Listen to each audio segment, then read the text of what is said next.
Hello dear students, आज हम अध्ययन करने वाले हैं कक्षा 10 विषय विज्ञान में पाठ नंबर 1 जो कि भोजन एवं मानव स्वास्थ्य है।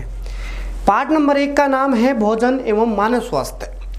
जो हम भोजन लेते हैं उसका मानव स्वास्थ्य पर क्या क्या प्रभाव देखने को मिलता है, उन सभी बातों का अध्ययन हम इस पाठ में करेंगे। सबसे पहले मैं आपको बताऊं कि जो हम भोजन लेते हैं वो कैसा लेते हैं। अगर मैं आपको पूछूं कि आप भोजन है वो कैसा लेते हैं, तो हम जो भी सब हैं वो यही कहते हैं कि जो हम भोजन है वह बिल्कुल सही लेते हैं, बिल्कुल संतुलित लेते हैं। अगर हम बात करें कि जो गरीब लोग हैं उनको जो भोजन की मात्रा है वह पूरी तरीके से नहीं मिल पाती है, अर्थात जो भोजन है पूरी तरीके से बिल्कुल स्पष्ट जो शुद्ध भोजन है वह नहीं मिल पाता है। इस पाठ में हम उन सभी बातों का अध्ययन करेंगे कि संतुलित जो भोजन है, जो भोजन अच्छा हम ग्रहण कर रहे हैं उससे तो क्या क्या फायदे होते हैं और क्या क्या नुकसान होते हैं। इसी के साथ में इस पाठ में जो असंतुलित भोजन है उससे क्या क्या नुकसान हमें देखने को मिलते हैं। तो सबसे पहले हमारा जो पहला टॉपिक है वो है संतुलित भोजन। संतुलित भोजन क्या होता है, संतुलित भोजन किसे कहते हैं। देखिए, हम जो भी भोजन ग्रहण करते हैं वह एक संतुलित मात्रा में होना अति आवश्यक है। अगर संतुलित भोजन हम ग्रहण करेंगे तो हमारे शरीर की जो वृद्धि है, हमारे शरीर का जो विकास है और हमारे शरीर का जो निर्माण है वह बहुत ही अच्छे से होगा। और अगर हम संतुलित भोजन को सही मात्रा में ग्रहण नहीं कर पाएंगे तो हमारे शरीर की वृद्धि, शरीर का विकास और शरीर का निर्माण जो है अच्छे से नहीं हो पाएगा और शारीरिक जो है हमारे बहुत प्रकार की बीमारियां हमारे शरीर में लग जाएंगी, जिन्हें हम कुपोषण के रूप में पढ़ेंगे। सबसे पहला टॉपिक है संतुलित भोजन। तो संतुलित भोजन किसे कहते हैं? संतुलित भोजन वह भोजन होता है जिसको ग्रहण करने से हमारे शरीर की जो वृद्धि है, हमारे शरीर का जो विकास है और हमारे जो शरीर का निर्माण है अच्छे से हो जाता है, वह भोजन संतुलित भोजन कहलाता है। संतुलित भोजन वह भोजन होता है जिससे हमारे शरीर की वृद्धि, विकास और निर्माण अच्छे से हो जाता है, संतुलित भोजन कहलाता है। लेकिन बात यहाँ पर एक आती है कि शरीर की वृद्धि, विकास और निर्माण के लिए संतुलित भोजन लेना आवश्यक है। लेकिन मैं कैसे पहचानूं कि ये मेरा भोजन संतुलित है, या मैं कैसे पहचानूं कि ये मेरा भोजन असंतुलित है। संतुलित जो भोजन होता है उसमें बहुत सारे अवयव उपस्थित होते हैं, बहुत से घटक उपस्थित होते हैं। अगर उन घटकों की मात्रा हमारे शरीर के अंदर बिल्कुल पूरी तरीके से पर्याप्त मात्रा में चली जाती है तो उस घटक के अनुसार हमारे शरीर का जो अंग है बहुत अच्छे से कार्य करता है। जैसे कि मैं आपको बताऊं कि जो संतुलित भोजन है उसमें जो मुख्य पोषक पदार्थ जो होते हैं वो होता है प्रोटीन, कार्बोहाइड्रेट, विटामिन, वसा और खनिज लवण तथा जल। कहने का तात्पर्य यह है कि जब हम पर्याप्त मात्रा में प्रोटीन, कार्बोहाइड्रेट, विटामिन, वसा, खनिज लवण और जल ले लेते हैं तो वह भोजन हमारा संतुलित भोजन होता है। और इन सभी अवयवों यानी इन सभी अवयवों को मैं कहता हूं पोषक पदार्थ। अर्थात इन सभी पोषक पदार्थों को ग्रहण करने से हमारा जो शरीर है बहुत ही अच्छे से वृद्धि करता है, विकास करता है, हमारे शरीर का निर्माण क्या होता है बहुत अच्छे से होता है, और उसी को हम कहते हैं संतुलित भोजन। अर्थात संतुलित भोजन वह भोजन होता है जिसमें सभी प्रकार के पोषक तत्व उपस्थित होते हैं, और वह पोषक तत्व हैं प्रोटीन, कार्बोहाइड्रेट, विटामिन, वसा, खनिज लवण तथा जल। ये सभी पोषक तत्व हमारे संतुलित भोजन में उपस्थित होते हैं। देखो, संतुलित भोजन जो होता है वो क्या करता है, संतुलित भोजन लेने का फायदा क्या होता है। तो देखिए, संतुलित भोजन लेने का सबसे पहला फायदा क्या है कि यह शरीर को मजबूत बनाता है।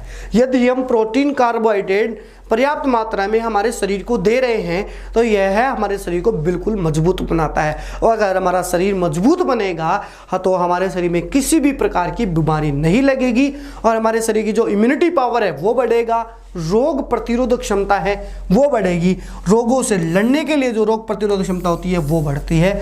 लेकिन किसकी वजह से?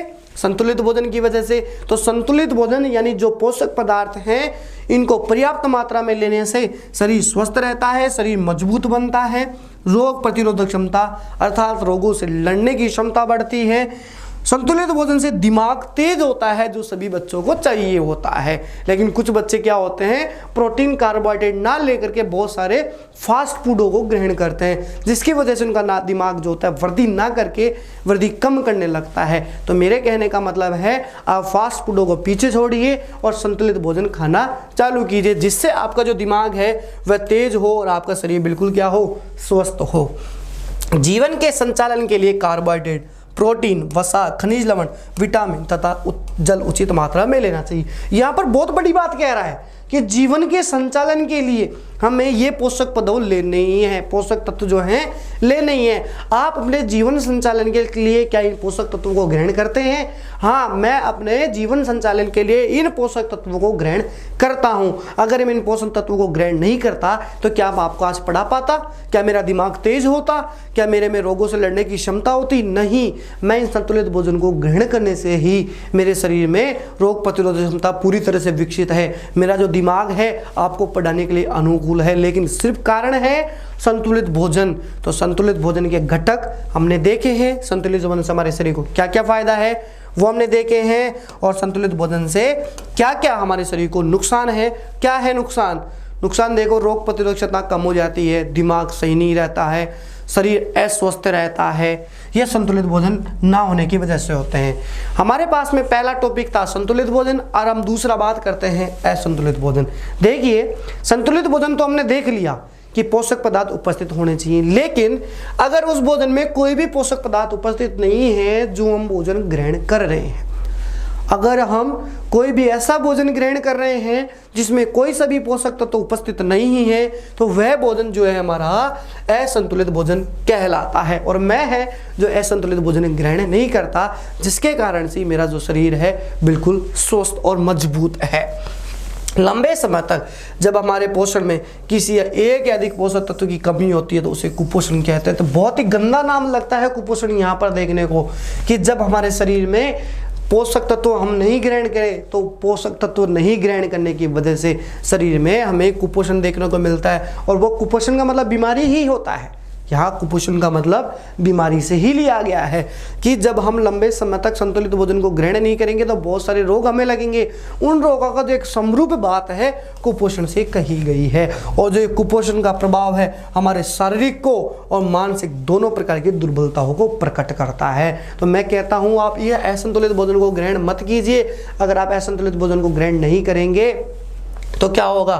असंतुलित भोजन को ग्रहण नहीं करना, अपने को ग्रहण नहीं करना है तो हमें कुपोषण नहीं होगा। कुपोषण नहीं होगा तो जो शरीर है बिल्कुल स्वस्थ रहेगा और जो मानसिक स्थिति है बिल्कुल स्वस्थ रहेगी। तो आज से आप कैसा भोजन ग्रहण करेंगे? संतुलित भोजन, क्योंकि रोग प्रतिरोधक क्षमता बढ़ेगी और स्वस्थ शरीर होगा, मजबूत शरीर होगा। और शरीर मजबूत होगा तो शरीर का वृद्धि होगा जो बहुत अच्छे से होगी, शरीर का विकास बहुत अच्छे से होगा और शरीर का निर्माण भी बहुत अच्छे से होगा। और असंतुलित भोजन लेंगे तो क्या होगा? दुर्बलता आएगी, मानसिक स्थिति को डिप्रेस करेगी, शारीरिक कमजोरी हमारे शरीर के अंदर आएगी। तो ये सभी नुकसान आएंगे तो हमारा जो शरीर है वो कुपोषण का शिकार हो जाएगा।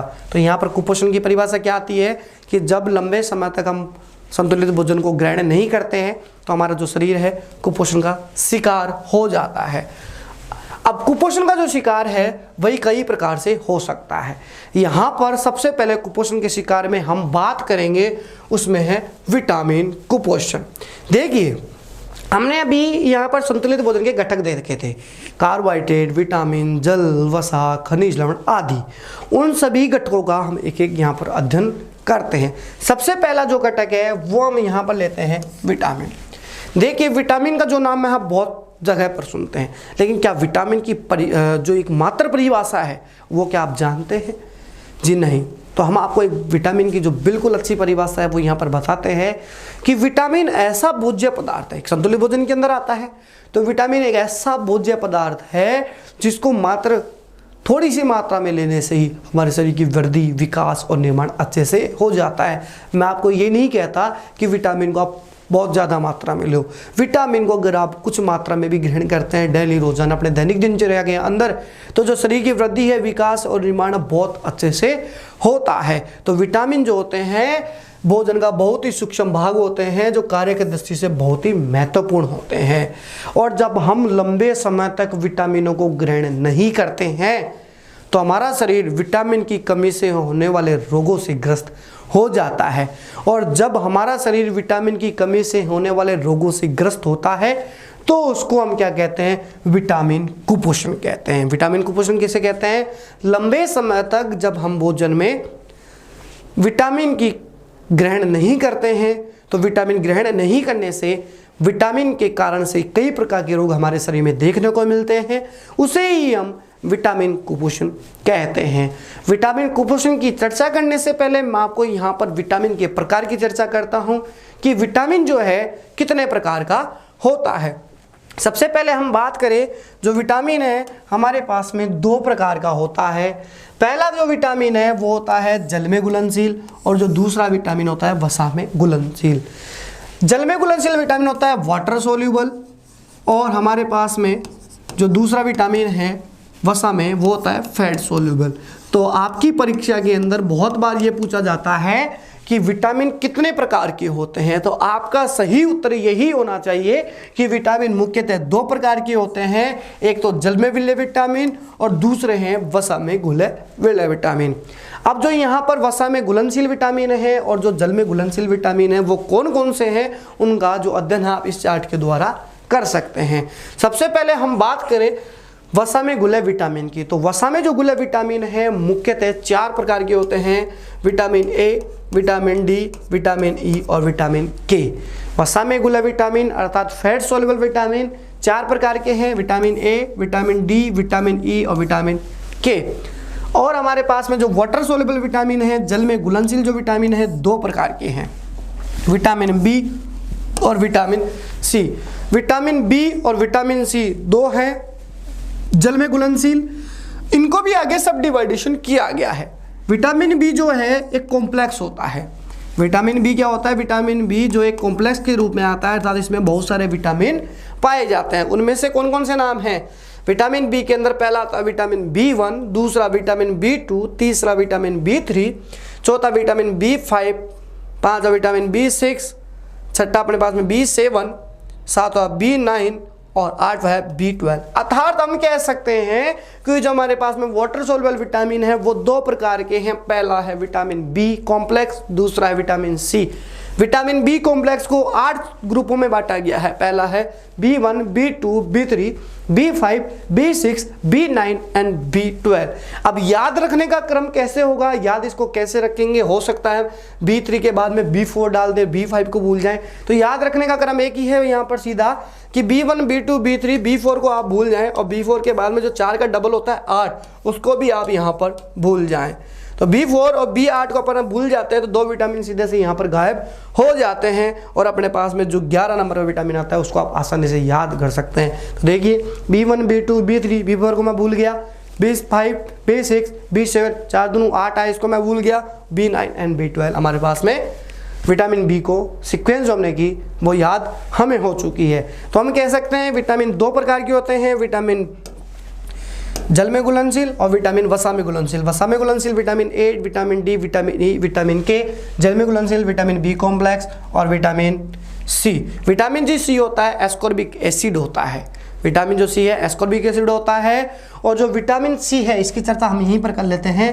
विटामिन जो सी है इसका जो नाम है सबसे पहले ग्राइजी ने पृथक किया था। विटामिन सी का सबसे पहले जो नाम है वह गाइडजी ने पृथक किया था। विटामिन बी से इसको विटामिन जो सी बनाया था उसने किया था ग्राइजी ने। यह शरीर की कोशिकाओं को बांध के रखता है। विटामिन जो सी है हमारे बॉडी की जो सेल्स होती हैं उनको यह बांध के रखता है और शरीर के विभिन्न अंगों के आकार को बनाने में यह क्या करता है, मदद करता है। विटामिन सी शरीर की जितनी भी कोशिकाएं हैं उनको बांधने में मदद करता है और शरीर के अंगों को आकार को बनाने में यह मदद करता है। विटामिन जो सी का उपयोग है देखिए सर्दी जुकाम में दवा के काम भी आता है।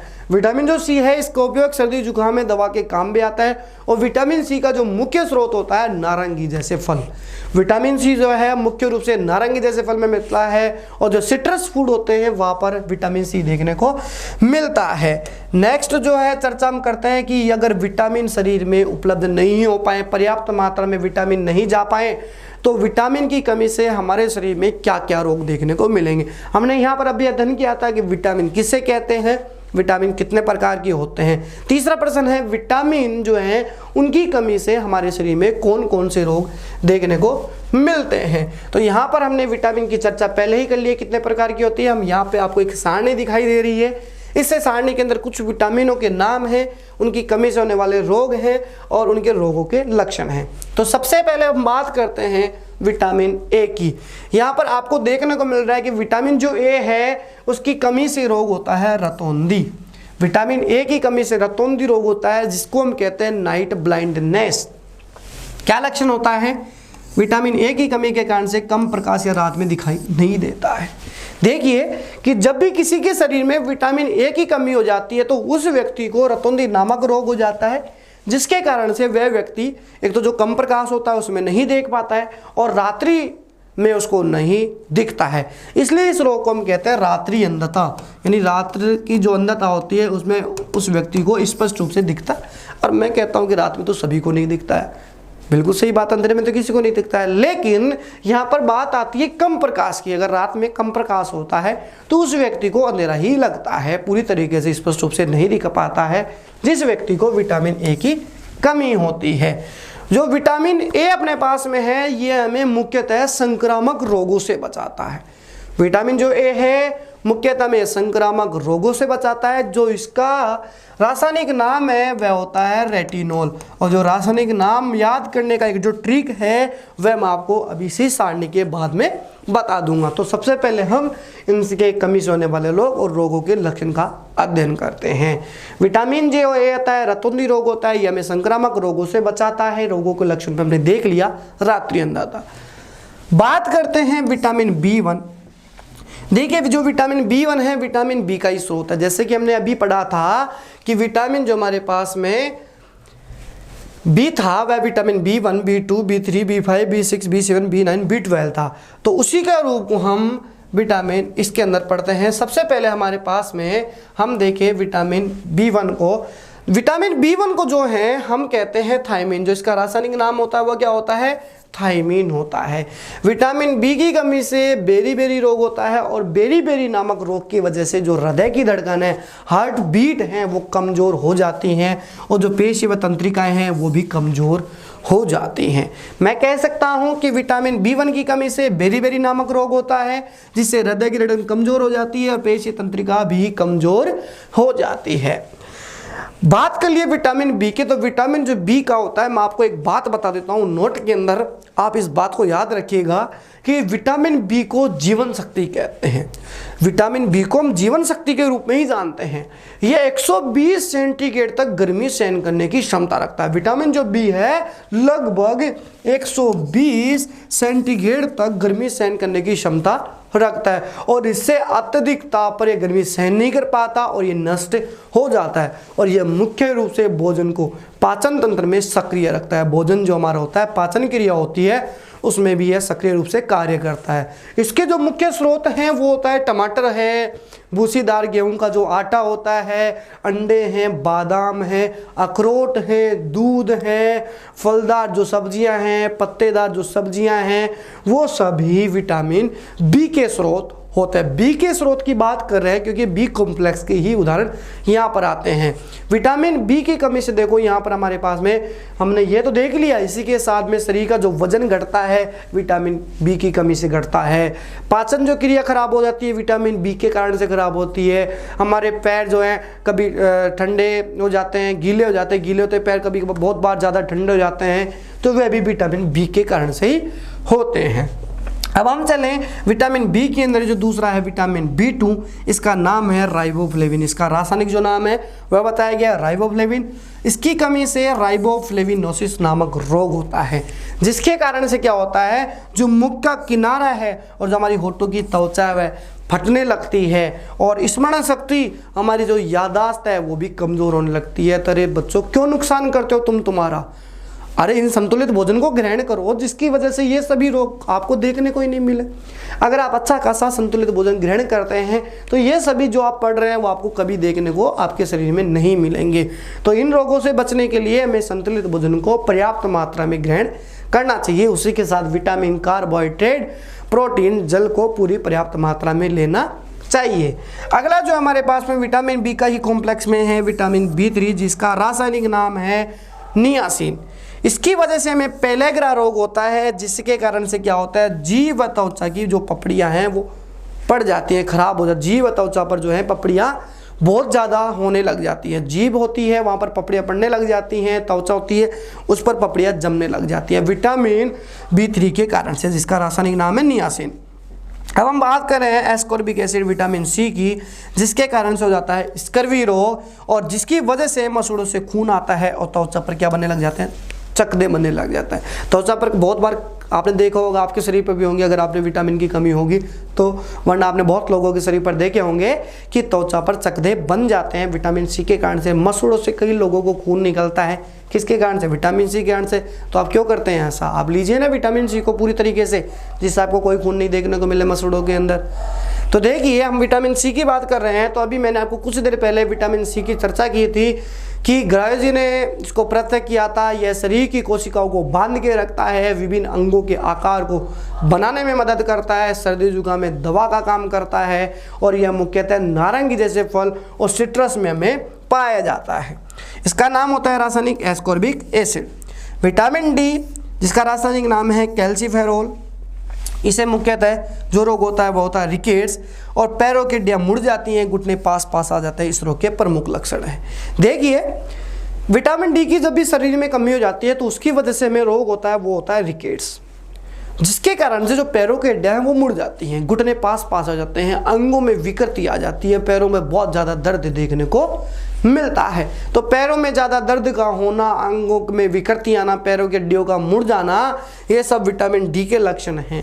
जैसा कि आपको जो माध्यमिक शिक्षा बोर्ड का ब्लूप्रिंट का पहला मॉडल प्रश्न था, उसमें आपको पहला प्रश्न जो यही दिया गया था कि पैरों की हड्डियों का मुड़ जाना, घुटने पास आना कौन से विटामिन के लक्षण हैं। मैं यहाँ पर आपको आपकी जानकारी के लिए बता दूं कि जो हमारे पास में भोजन एवं मानव स्वास्थ्य जो चैप्टर है वह 4 नंबर का चैप्टर है। इसके अंदर 1+3 नंबर का प्रश्न पूछते हैं, यानी 1 नंबर का तो प्रश्न है, इसमें से अति लघु उत्तरात्मक प्रश्न पूछा जाता है, और एक प्रश्न जो है वह 3 नंबर का पूछा जाता है। आपको 1 नंबर का जो छोटा प्रश्न है वो तैयार करना है, इसी के साथ आपको 3 नंबर का जो लघुत्तरात्मक प्रश्न है वो तैयार करना है। तो मेरे अकॉर्डिंग अभी तक जो 3-4 साल के अंदर जो प्रश्न आते हैं वो इन्हीं सारणी के अंदर आते हैं कि विटामिन डी के कारण से कौन सा रोग होता है, जिससे क्या क्या लक्षण देखने को मिलते हैं, विटामिन बी के कारण से कौन सा रोग होता है, इसके क्या क्या लक्षण देखने को मिलते हैं। तो इस पार्ट में जो हमारे पास में अति लघुत्तरात्मक प्रश्न है उनका बहुत अच्छे से स्टडी करिएगा, और इसी के साथ में जो 3 नंबर का लघुत्तरात्मक प्रश्न है इसका भी आप बहुत अच्छे से स्टडी करिएगा, और 4 नंबर इस पार्ट में पूरे से पूरे लाने की कोशिश करिएगा। लाने की कोशिश नहीं करनी है, लाने ही है, हमें 4 नंबर इस पार्ट में पूरे लाने ही हैं। अब देखिए मैं आपको चर्चा कर रहा था कि जैसे कि 1 नंबर के प्रश्न में हमें किसी भी विटामिन का रासायनिक नाम पूछ ले, तो रासायनिक नाम पूछ ले तो उसके लिए हम क्या करेंगे। रासायनिक नाम देखिए, विटामिन जो ए का होता है वो होता है रेटिनोल, जो मैंने आपको बता दिया। B1 का थाइमिन है, B2 का राइबोफ्लेविन है, B3 का नियासिन है, C का एस्कॉर्बिक है, D का कैल्सीफेरोल है। तो ये कैसे हम याद करें, तो देखिए इस इतने विटामिन को नाम याद अगर आपको हो जाते हैं तो बहुत अच्छी बात है, लेकिन अगर आपको विटामिन के जो नाम हैं वो अगर याद नहीं होते हैं तो मैं आपको यहाँ पर जो एक ट्रिक है विटामिन के नाम के याद करने की वो आपको मैं स्पष्ट रूप से बता देता हूँ। देखिए अपन सबसे पहले क्या करते हैं, एक सूत्र लिखते हैं। एक सूत्र के अंदर अपन देखिए क्या देखते हैं, रथ एक टॉफी। सबसे पहले हमने एक सूत्र लिखा, रथ एक टॉफी। अब रथ एक टॉफी को हम सीक्वेंस में लिखते हैं। देखो रे थे एक कै टॉफी। देखिए हमने सूत्र याद किया रथ एक टॉफी, जो कि आपको आसानी से याद हो जाएगा। इस सूत्र को हमने पहले सीक्वेंस में लिखा, रथ है एक टॉफी। इसी के साथ हम यहाँ पर विटामिन जो है उनका नाम भी सीक्वेंस में लिखते हैं, A B C D E और K। A B C D E और K। हमने कुछ विटामिनों के नाम यहाँ पर सीक्वेंस में लिख लिए हैं। सबसे पहले हमने एक हमारा फॉर्मूला जो बनाया गया है, रथ एक टॉफी, आपको रासायनिक सूत्र नाम याद करवाने के लिए रथ है एक toffee, A B C D E के हमने सीक्वेंस लिख दिया। अब हमें देखो क्या करना है, रे से जो हमारे पास में फॉर्मूला बनता है वो है रेटिनोल, थे से बनता है थाइमिन, ए से बनता है एस्कॉर्बिक, कैसे बनता है कैल्सीफेरोल, टो से बनता है टोकोफेरोल, और फी से बनता है फाइलोक्विनोन। फाइलोक्विनोन देखिए बहुत ही एक अच्छी ट्रिक है जो आपको आसानी से याद हो जाएगी। रत एक टॉफी के अंदर आपको सबसे पहले विटामिन्स के जो नाम उनको सीक्वेंस में लिखना है ABCDE के, और इसके बाद में आपको क्या करने हैं, रत एक टॉफी को भी सीक्वेंस के रूप में लिख लेना है, रत एक टॉफी। और आप आसानी से नाम याद कर सकते हैं कि रे से तो होता है रेटिनॉल, बी से होता है थे से होता है थाइमीन, ए से होता है एस्कोर्बिक, के से होता है कैल्सीफेरोल, टोक से होता है टोकोफेरोल, और फी से होता है फाइलोक्विनोन। किसी जगह फिलोक्विनोन है, किसी जगह फाइलोक्विनोन है। तो आपका जो 1 नंबर का प्रश्न है वो यहाँ पर से पूरा होता है। आप जो 1 नंबर का प्रश्न का उत्तर करना चाहते थे वो यहाँ से पूरा होता है कि आपने रासायनिक जो नाम है एक ही ट्रिक में पूरा कर लिया। अब हमने देखा विटामिन कि जब भी शरीर में विटामिन की कमी होगी तो विटामिन कुपोषण होगा, जिसकी वजह से बहुत सारे रोग उत्पन्न होंगे। तो हमारे पास में कौन कौन से प्रश्न क्लियर होते गए हैं, हमारे पास में कौन कौन से प्रश्न क्लियर होते गए, उसमें से पहला जो प्रश्न है वो हो गया विटामिन किसे कहते हैं, विटामिन कितने प्रकार का होता है, और विटामिन की कमी से कौन कौन से रोग होते हैं, विटामिनों की और जो रासायनिक नाम है उनको हमने देख लिया। दूसरा जो हमारे पास में आता है वो होता है प्रोटीन। देखिए ये भी एक पोषक तत्व है जो कि संतुलित भोजन में होना चाहिए। और अक्सर क्या होता है कि जो गरीबी के कारण से बच्चे जूझ रहे होते हैं वह प्रोटीन की पर्याप्त मात्रा नहीं ले पाते हैं। जैसे जन्म अवस्था के बाद में जो रोड पर बच्चे रहते हैं उनको दूध की अगर पर्याप्त मात्रा नहीं मिल पाती है, जिसके कारण से वो बच्चे क्या होते हैं प्रोटीन कुपोषण का शिकार हो जाते हैं।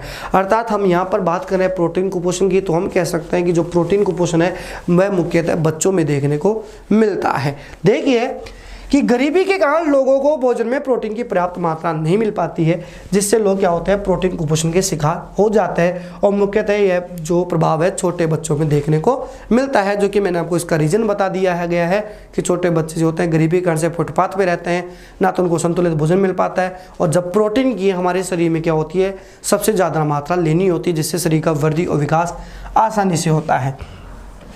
प्रोटीन की कमी के कारण से देखो हमारे पास में 2 रोग होते हैं। यहाँ पर जो मैंने अभी आपको बताया था कि जो पार्ट है 4 नंबर का है, जिसमें 1 नंबर का तिलकतात्मक क्वेश्चन हमने पहले ही सोल्व कर लिया। और यहाँ पर जो 3 नंबर का प्रश्न है वो कहाँ से बनता है, वो बनता है यहाँ से कि प्रोटीन की कमी से कौन कौन से रोग होते हैं, आप उनका वर्णन कीजिए। तो हम यहाँ पर बात करते हैं प्रोटीन की कमी से 2 प्रकार के रोग होते हैं। पहला जो रोग है वो होता है हमारे पास में क्वाशियोरकोर, और जो दूसरा रोग होता है वो हमारे पास में होता है मेरस्मस रोग। प्रोटीन के कारण से, प्रोटीन की कमी के कारण से शरीर में 2 प्रकार के रोग देखने को मिलते हैं। पहला है क्वाशियोरकोर और दूसरा होता है मेरस्मस। सबसे पहले हम बात करते हैं क्वाशियोरकोर रोग। देखिए क्वाशियोरकोर रोग जो होता है प्रोटीन की कमी के कारण से होता है, मुख्यतः बच्चों में देखने को मिलता है, जिसके कारण से बच्चे का जो पेट है वह फूल जाता है, उसे भूख कम लगने लगती है, बच्चे का जो स्वभाव चिड़चिड़ा हो जाता है, उसकी जो त्वचा है पीली हो जाती है, शुष्क हो जाती है, और यहाँ पर काली धब्बेदार होकर के फटने लगती है। अगर इतनी कमी अगर हमें देखने को मिले तो इसका मतलब ये है कि हमें कौन सा रोग हो रखा है, प्रोटीन कुपोषण। तो आशा करते हैं कि आपको ऐसा कोई भी रोग ना लगे। उम्मीद करते हैं कि आप सभी जो है संतुलित भोजन ग्रहण करते होंगे। अगर आप मुख्यतः संतुलित भोजन को ग्रहण नहीं करते हैं तो आप अपने भोजन में संतुलित भोजन की मात्रा को बढ़ाइए, जिसकी वजह से ये सभी जो कुपोषण है आपको देखने को नहीं मिले। हम बात कर रहे हैं प्रोटीन कुपोषण की। लंबे समय तक अगर हमारे भोजन में प्रोटीन की मात्रा नहीं ली जाती है तो उसे कहते हैं प्रोटीन कुपोषण। इसकी वजह से 2 रोग होते हैं, एक होता है क्वाशियोरकोर और दूसरा होता है मेरस्मस। जो क्वाशियोरकोर रोग है नामक मैं मुख्यतः बच्चों में देखने को मिलता है, जिसकी वजह से बच्चे का पेट फूल जाता है, स्वभाव पूरी तरह से चिड़चिड़ा हो जाता है, भूख कम लगती है, तो त्वचा उसकी पीली हो जाती है, शुष्क हो जाती है, सूख जाती है, धब्बे हो जाते हैं, और धब्बे होकर के त्वचा जो है फटने लगती है। इसी के साथ जब प्रोटीन में पर्याप्त ऊर्जा की भी कमी हो जाए तो पर्याप्त ऊर्जा की कमी होने के कारण जो शरीर है बिल्कुल सूख जाता है, व्यक्ति का बच्चे का दुर्बल हो जाता है, कमज़ोर हो जाता है, उसकी जो आंखें हैं बिल्कुल कांतिहीन हो जाती है और अंदर धस जाती हैं, और इस स्थिति को मेरस्मस रोग कहते हैं। तो आपका यहाँ पर प्रश्न पूरा क्लियर होता है कि प्रोटीन की कमी से होने वाले 2 रोग कौन कौन से हैं, क्वाशियोरकोर और मेरस्मस। लक्षण हमने बता ही दिए हैं, बच्चे का पेट फूलता है, स्वभाव चिड़चिड़ा होता है, और त्वचा पीली सूक्ष्म धब्बेदार होती है, भूख कम लगती है। इसी के साथ मेरस्मा रोग के लक्षण हो गए, शरीर सूख करके दुर्बल हो जाता है, पर्याप्त ऊर्जा की कमी होती है, आंखें कांतिहीन हो जाती है, शरीर जो आंखें होती है अंदर धस जाती हैं। इससे बचने के लिए हम सीधी सी बात है संतुलित भोजन ग्रहण करना चाहिए। संतुलित भोजन में जो हमारे पास में प्रोटीन की जो मात्रा है उसको हमें बढ़ाना चाहिए। अब आगे जो हमारे पास में है वो है खनिज कुपोषण। हमने पहले देखा विटामिन की बात की, विटामिन की कमी से होने वालों को विटामिन कुपोषण कहा, और हमने बात की प्रोटीन की, तो प्रोटीन की कमी से होने वाले रोगों को हमने प्रोटीन कुपोषण कहा। फिर हमने कहा कि खनिज, देखिए अभी तक लगभग 32 प्रकार के खनिज तत्वों की खोज हो चुकी है, और बहुत सारे जो वैज्ञानिक हैं इन खनिज तत्वों की जो खोज है वर्तमान में बहुत लोग कर रहे हैं। वैज्ञानिकों के अलावा बहुत सारे ऐसे लोग हैं जो क्षेत्र में जुड़े हुए हैं कि अलग अलग खनिज तत्वों की खोज जिससे शरीर की वृद्धि है, विकास है, निर्माण और भी अच्छा किया जा सके। देखिए जो खनिज है वो क्या कहता है कि भोजन में खनिज पदार्थों की कमी के कारण से भी कई प्रकार के रोग उत्पन्न होते हैं। तो खनिज का मतलब जैसे सोडियम हो गया, अपने पास में नमक हो गया, पोटेशियम हो गया, रेशेदार जो सब्जियां हो गई, इनको अगर हम पर्याप्त मात्रा में नहीं लेंगे तो बहुत सारे रोग हमें देखने को मिलेंगे। जैसे हम बात करें सबसे पहले हमारे शरीर में पाए जाने वाले जो रुधिर है, हमारे शरीर में पाया जाने वाले रुधिर में हीमोग्लोबिन पाया जाता है। हीमोग्लोबिन है जो हमारे शरीर जो आरबीसी होती है उसके अंदर एक वर्णक होता है जिसको हम कहते हैं। हमारे जो शरीर की कोशिकाएं होती हैं वो मुख्य रूप से दो भागों में बांटी जाती है, एक तो प्लाज्मा के अंदर, एक कोशिकाओं के अंदर। जो हमारे शरीर में रक्त है मुख्यतः दो भाग में बांटा जाता है, एक तो प्लाज्मा के अंदर बांटा जाता है, जो रक्त होता है दो भाग में आता है, एक तो प्लाज्मा के अंदर बांटा जाता है और एक बांटा जाता है कोशिकाओं में। यहाँ प्रकार की जो कोशिकाएं हैं वो 3 प्रकार की बांटी जाती है, एक तो आरबीसी में, एक होती है डब्ल्यूबीसी में और एक होती है प्लेटलेट के अंदर। जो आरबीसी है यहाँ पर एक वर्णक का निर्माण होता है जिसे हम कहते हैं हीमोग्लोबिन, और यह हीमोग्लोबिन क्या करता है, रक्त को लाल रंग प्रदान करता है। और जब शरीर में हीमोग्लोबिन की कमी जाती है, इस हीमोग्लोबिन की शरीर में यानी आरबीसी के अंदर अगर हीमोग्लोबिन कम बनने लगता है या बनता ही नहीं है तो जिसके कारण से क्या हो जाती है, शरीर में रक्त की कमी हो जाती है और व्यक्ति का चेहरा पीला पड़ जाता है। तो खनिज कुपोषण में आता है। इस हीमोग्लोबिन का मतलब यहाँ से ले रहे हैं हम आयरन से, Fe लोहा तत्व जो है हम यहाँ पर आयरन से ले रहे हैं। देखिए हमारे शरीर में एक लोहा तत्व पाया जाता है जो कि होता है आयरन, जो बनता है मुख्यतः हीमोग्लोबिन के कारण से।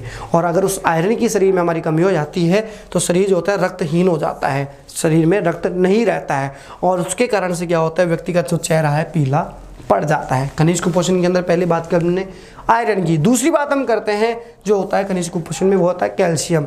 देखिए यहाँ पर जो कैल्शियम है हम जानते हैं, बहुत सारे लोगों से हम सुनते हैं कैल्शियम क्या करता है, हड्डियों को मजबूत रखता है। लेकिन अगर कैल्शियम की हमारे शरीर में कमी हो गई तो क्या होगा, हमारे शरीर की जो हड्डियाँ होती हैं वो कमज़ोर हो जाती हैं, भंगुर प्रकृति की हो जाती हैं, टूटने लगती हैं। तीसरा होता है भोजन में आयोडीन। जैसे कि आयोडीन के बारे में आपने बहुत बार पढ़ लिया, जिसकी कमी से हमें गलगंड रोग, घेंगा रोग देखने को मिलता है। देखो आयोडीन जो होता है उसकी कमी से क्या होता है, थायराइड ग्रंथि जो होती है उसकी क्रिया बहुत ही कम हो जाती है, जिसके कारण से गलगंड रोग या घेंगा रोग हो जाता है। और गलगंड रोग जो घेंगा रोग है उससे जो गला है वो सूज करके लटक जाता है। तो यहाँ पर भी एक नंबर के प्रश्न ये बनता है कि रुधिर में हीमोग्लोबिन की कमी के कारण से क्या होता है, रक्तहीनता होती है, चेहरा पीला पड़ता है। दूसरा कैल्शियम की कमी से क्या होता है, हड्डियाँ कमजोर हो जाती है, भंगुर प्रकृति की होती है। आयोडीन की कमी से कौन कौन से रोग देखने को मिलते हैं, आयोडीन की कमी से हमें गलगंड रोग या फिर घेंगा रोग देखने को मिलते हैं, जिससे व्यक्ति का जो गला है सूज करके लटक जाता है। अब हम चलते हैं जो खनिज कुपोषण की हमारी एक सारणी दे रखी है हमारी सिलेबस के अकॉर्डिंग उसकी हो। देखिए यहाँ पर बता रखा है कि प्रमुख जो खनिज हैं उनके नाम, उनके जो स्रोत हैं और उनके जो कार्य हैं क्या क्या है। तो सबसे पहले हम इसका अध्ययन कर लेते हैं एक बार कि सबसे पहले तत्व का जो नाम है वो है सोडियम। देखिए हमारे पास में जो सोडियम है, सोडियम का जो स्रोत है वो होता है नमक, मछली, मांस, अंडे और दूध। अगर हम सोडियम को लेना चाहते हैं पर्याप्त मात्रा में तो हमें नमक को ग्रहण करना होगा, मछली को और मांस को, अंडे को और दूध को। नमक को भी हमें पर्याप्त मात्रा में, इनका मतलब है पर्याप्त मात्रा में, ना कि ज़्यादा मात्रा में। जितने हमारे शरीर की मात्रा है उस मात्रा में हमें लेना आवश्यक है। प्रमुख कार्य क्या होता है, मांसपेशियों संकुचन बनाए रखता है, तंत्रिका की आवेश संचरण रखता है, शरीर का विद्युत अपघटन करता है और शरीर को संतुलित अवस्था में बनाए रखता है। दूसरी बात करें पोटेशियम की, यह हमें मुख्यतः लगभग सभी खाद्य पदार्थों में देखने को मिलता है, जिसकी वजह से हमारा जो शरीर का संतुलन है पूरा अच्छे से बनता है। विभिन्न जो शरीर की कोशिकाएं हैं उनमें क्रियाओं का संचलन होता है। तीसरी बात करें कैल्शियम की, अभी हमने बात की थी कैल्शियम जो होता है उसकी कमी से हड्डियां कमज़ोर हो जाती हैं और उस हड्डियों को कमज़ोर करने के लिए हमें दूध को, अंडे को, हरी सब्जियों को हमारे प्रमुख स्रोत में अपनाना चाहिए। इसके कारण से क्या होगा, हड्डियां कमज़ोर हो जाएंगी, जो दांत हैं उनको अगर ये मजबूती प्रदान करेगा तो बहुत अच्छा रहेगा। जो हमारे पास में कैल्शियम है, दांतों को भी मजबूती प्रदान करता है। फास्फोरस की बात करें, इसका मुख्य स्रोत दूध, हरी सब्जियां, बाजरा, रागी, सूखे मेवे, यकृत तथा वर्ग के अंदर इसका प्रमुख स्रोत होता है। तो यहाँ पर हमें जो हरी सब्जियां हैं, बाजरा है, बहुत प्रमुख पर्याप्त मात्रा में लेनी चाहिए। अगर हम बात करें इन सभी खनिज तत्वों की तो सीधी सी बात मैं आपको इतना ही कहूँगा कि जो भी आपको खाने को मिलता है, जो हमारे शरीर को निपुण बनाता है, शरीर की वृद्धि करता है, वो सभी संतुलित भोजन के घटक वो आप उनको लेइए, जिसकी वजह से ये सभी रोग जो आपको कोई नहीं देखने में मिलेगा, जो इनके कार्य हैं आपके शरीर में बिल्कुल सुचारू रूप से काम करेंगे।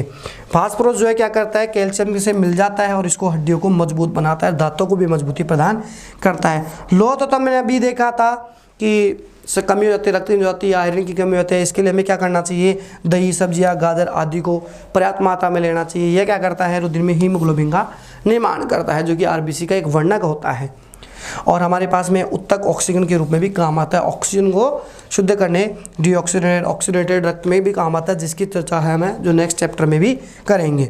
आयोडीन जो होता है मुख्यतः हमें कहाँ से मिलता है, सब्जियों में मिलता है, लवण मिलता है, पत्तेदार जो सब्जी होते हैं वहाँ से मिलता है। ये क्या करता है, थायरॉक्सिन हार्मोन के निर्माण में काम आता है। अगर थायरॉक्सिन हार्मोन का निर्माण नहीं होगा, उसकी क्रिया मंद होगी, जो गला है वो सूज करके लटक जाएगा, घेंगा रोग हो जाएगा। तो ये सभी हमने अध्ययन किया। तो देखिए मेरे प्यारे बच्चों, आज हमने उन सभी चीज़ों का अध्ययन किया जो हमारे शरीर के लिए बहुत ही अच्छी है, जैसे कि विटामिन हुआ, हमारे पास में खनिज लवण हुआ, प्रोटीन हुआ। तो मैं आपसे उम्मीद करता हूं कि आप विटामिन, प्रोटीन और खनिज लवण जो कुपोषण हैं उनसे ग्रस्त नहीं होवे। आप अपने भोजन की पर्याप्त मात्रा में जो है खनिज संतुलित भोजन को ग्रहण करें, जिसके कारण से आपको कोई भी प्रकार के रोग देखने को नहीं मिले। ये आज हम अपनी वीडियो को ख़त्म करते हैं। आने वाला जो वीडियो है हम इस पार्ट 2 में बनाएंगे। धन्यवाद।